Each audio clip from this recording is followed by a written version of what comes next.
All right, we're getting ready to do the fifth installment here. We're going to go harvest the Pothos out of Jack's room, start putting it up here on top. I actually haven't been in Jack's room lately, much at all. So he's setting up in here because we're going to be shooting a video in here. And just going to kind of see what's going on in here and what's going on with this Pothos. Holy cow, man. Dude, you got to be kidding me. It's like taking over your whole room, huh? It's gotten a little out of hand yet. Look at this, man. It's like crawling up on your bed. Look at this, trying to get out the window. Look at this, man. It's like taking over your whole room. When did we put this in here? Like a year ago? I think so. Year and a half ago?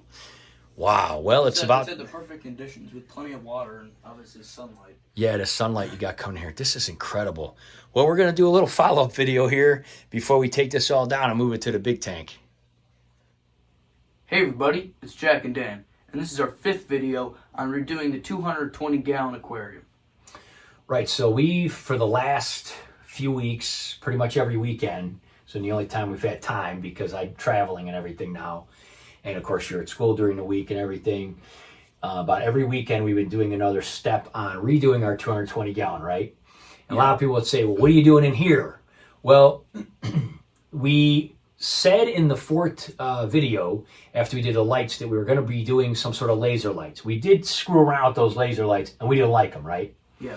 We didn't like how they came out. We didn't really like how they were. It was something we got. They weren't as practical as they thought we would be. It just wasn't how we wanted it to be. So we're going to actually do a different kind of accent lighting. We decided to do the Pothos first. The reason we're in Jack's room in his bridge tanks is because this is where the Pothos is that we're going to get it from. We're going to take this in a long process. Well, it's not too long. We're going to take this and we're going to put it to the 220. Yeah. If you attach it to it. So this whole thing kind of started a few years ago. We started these bridge tanks, and you can see behind us, this is Jack's great-grandmother's dresser, and it had a 40-gallon on top of it, and you could see here that we wanted to put more room for his fish and add more fish in here, but we didn't have something that was level. So we decided to get these tall 20s, add them to the ends where the other bookcases were, and basically bridge them. And so we did a series of videos on that a few years back, and it was really cool. And we did a lot of updates on them over the years and the things we had in here. Primarily, though, we had some amazing, beautiful female gold gouramis in here, though, didn't we? Mm-hmm. And those were actually in the 180 that we used to have before we upped to the 220. And so we got those when we first moved in here, and they were about 14 to 15 years old, the same age as you, maybe a year younger than you. And we tried some other things and put other things, but they loved the bridges. They went through them all the time. And the reason that we're talking about them in the past tense is because they were so old. Over the last year, we decided to just kind of give them some privacy, leave them alone, not really do anything to these tanks, and just let them kind of pass on. And they all have over the last year. And we didn't want to mess around with them. We didn't want to move them around. We started taking a lot of the other fish out and putting them in other aquariums and moving them around. Some of the plecos went in Brutus's tank at the gym. Some went in the Green Lantern aquarium.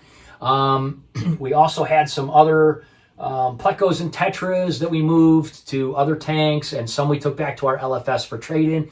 We just wanted them to just be alone in here. We didn't want anyone messing with them. We wanted them to kind of pass on naturally, and they did. We talked about the first one passing on, and the other three have gone over the last year. And they were glorious. They were cool, yeah. Yeah, they were amazing golden gouramis. And we are probably going to restock this with gouramis, either blue or gold, or a mixture of the two, which a lot of people breed at our LFS, and they're very easy to get, and they're very cheap. But they live a long time, and they're amazing. They love the bridges, and they have the feelers and everything, which we love too, right? Mm-hmm. Just always been one of our favorite fish of all time. Yeah, they're cool. And especially those really golden ones. They're one of the few fish that are actually gold, in our opinion. There's not a lot of fish that are gold. A lot of people call people like orange fish gold or yellow fish gold, but these guys are really gold, and they're amazing. They're like a shiny, yellowy gold. Yeah. That's just their gold, yeah. Yeah. And we have done a lot of videos on them, and you can check our aquarium playlist and scroll into about a year or two ago. A lot of videos on these ladies. But they have finally passed, and during that time, the Pothos in Jack's room has gotten out of control. We decided to just let it grow. It has completely taken over the Wall of Fame, which if you've not seen it before, these are all other YouTubers that we've met over the years and corresponded with and hung their things up here, did shout out videos of them. And it's taken over the lights. It's gone up on his curtains. It's really cool that it's done well and all that, but it's kind of just taking over. Yeah, it's like a jungle in here. Yeah. It went up there. It went over on the floor, took over your dressers. We twisted it around the tanks a few times. It's just crazy. And so we kind of decided to just let it grow. And when these ladies passed on, we would take it and move it to the 220. It was actually one of the reasons we were waiting to redo the 220. So it is finally time. The timing worked out. The 220 is ready for the Pothos. So in the 6th video of this series, we are going to be moving all of this out there. But we just kind of wanted to talk about this a little bit. This Pothos came from our beta rack. Remember, we took it out of a rain barrel a few years back. Mm-hmm. It was a tiny little Pothos plant that we put in a rain barrel on the top. Yeah, it kind of started growing out of the beta tank. And right. then we moved it to here, and then it kind of separated and branched off, and now it's just big, and it's grown a lot. Yeah, it's huge. You can see some of the leaves on some of these. I'm going to just grab this one right here to show you guys. This one here has crawled all the way across the floor here. I mean, look at the size of some of these guys. And it does have some golden accents and things like that. So Jack's just like, dude, I can't even get in my room anymore. It's like a jungle in there. So what we're going to be doing is we're going to be slowly kind of taking these guys out. We have to lift them out with the roots and everything. We have to get them through the holes of the PVC. And this tank we will be redoing this tank after the 220 in steps as well. We're not exactly sure what we're going to do. Probably going to get Grammies again, though, because we do love them. Yeah. And possibly even try to breed them. We're going to just do some aquatic plants instead of this. Just put some plants in these 20 talls down in the sand, let them grow.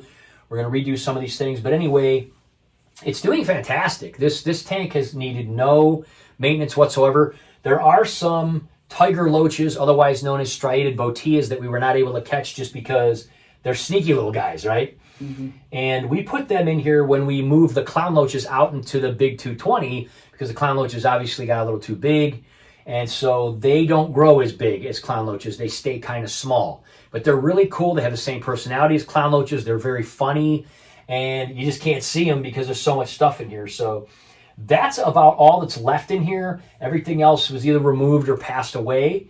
So we're going to keep those guys in here because we do like them. We might move some around. We're not exactly sure. But basically what we're going to do in this next video, in the 6th video of the 220, is we're going to be taking all these guys, taking them out, taking them to the 220. But we wanted to kind of show all of this before we did that and give Jack's Bridge tanks their own special video because these tanks are very special to us. They are one of the reasons that our channel kind of kicked off to begin with. When we first did this video where we joined these two together, there was a website called Interesting Engineering. Yeah. And it was kind of during the beginning of COVID. And they did a story on us and kind of talked about, hey, if you're looking for a fun project to do during COVID, join two of your fish tanks together like this father and son team did. And that has close to 2.5 million views now, that video. And then we did a series of videos on the tank where we added the third tank and all that. And that really helped our channel to take off and really, get monetized. And it's kind of cool because a lot of that money that we made on the channel goes back into our channel and allows us to do all these cool things in our hobby that we wanted. So if you have things that you're interested in, we certainly recommend starting a channel and doing videos on it because you can make money on it, and then that money can then fuel your hobby. That whole pond and everything that we have in our house, I mean, that was all paid for, and all these things have been paid for by YouTube, which is really neat. So do something that you love, share it with the world. If you have some good ideas, you can make money on it, and then it can fuel itself. And that's really neat, isn't it? Mm-hmm. Because then we don't have to spend our own money. We can also give better care to the fish then and stuff like that. And get things that we probably wouldn't have not bad, gotten. But we can make cooler things for them. Yeah. And they seem to like it. The fish in the 220 are very happy. They're happy we finally did it. We are looking into getting more rope fish and talking to some of our contacts and people and things like that. So there will be more videos. So this is the 5th one. We're basically just showing you guys this, telling you the story. For those of you who might be new to our channel, want to share this part of our history here. We will be revisiting these tanks, but ultimately the next video, we're going to be taking all this Pothos, kind of trimming it, separating it, putting it on a 220. It's going to be going along the top. It's going to be draping down the sides. We are then, after that 6th video, possibly going to do a 7th video. We got some ideas going into the holiday season of some cool lighting ideas, didn't we? That we've been looking at when we go to the stores, and we're like, again, we decided not to do the lights. We initially thought we were going to do something different, but we want to do the plants first because the lighting may involve the plants. There's a little tip there. We're not sure exactly what we're going to do, but so I know this has been a long series on this tank, but it's a big tank and we were doing a lot to it. It's just been one weekend after another. And so we're just kind of sharing this journey with you guys. It is really fun working on small tanks and doing cool stuff, but it's really fun working on big tanks too, because they're big and there's a lot involved. You can put a lot of fish in them and a lot of plants. And we think that we're, with the fish that we have in here, that the Pothos roots will be okay. And we're going to kind of take one step at a time. So stay tuned, guys. Make sure to subscribe and hit that bell so you see these upcoming videos. The 6th video on the redoing of the 220 and moving all this Pothos over there to the other part of the house and everything will be coming up soon. And then the 7th video will most likely be the accent lighting. And at that point, I think we'll be done with it. There will be like an 8th and 9th video of us adding more fish, obviously.